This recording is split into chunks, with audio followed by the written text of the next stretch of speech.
So this is the fate of the Mandalorian people, still scattered as they were after their defeat.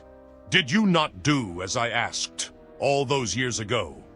Well, if I had those fancy powers of reading the future like you Jedi do, maybe I could have done things differently. But even your visions couldn't predict this one. Huh. But I would like you to meet someone. You would find him rather interesting. If the Republic were aware of these training camps, do you think... Republic's got their own trouble to deal with. Besides, that treaty we signed has been long forgotten in history. But that is not what we're here for. Meet Din of Clan Djarin. It's just Din Djarin, old man. What brings you here? Come for another round at the battle circle? No. I have someone I would like to introduce to you. Meet Revan. Pleasure. You're not surprised? Should I be? They really don't teach history well these days. You are a Jedi? I am. Why?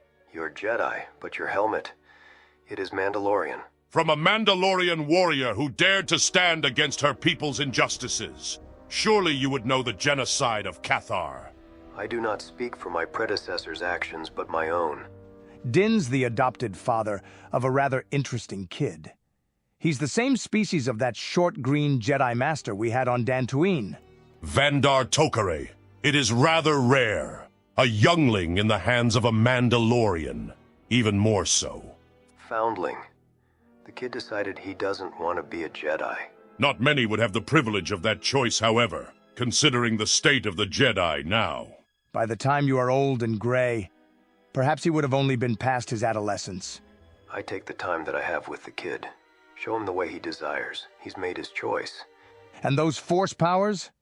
What if he sneezes and blows this whole settlement apart? We still need a Jedi for consulting. He'll grow to control it, eventually. A warrior knows when to use every advantage he has to level the playing field. But the untrained child is just going to be a ticking proton bomb. It is true. Your generation has little experience with the capabilities of the Force. I'd allow some Jedi training, if you so insist. But please tell me, it doesn't involve a droid shooting the kid. When we were 13, we were thrown into the hot zones of combat. What would a small training droid have on him? We can use paintballs. They are good work for practice and... Paintballs? We need a little more than that, as an incentive for them to perform better. He speaks as any father would. Canderous. Though I must remind Din that training droids are that. Training droids.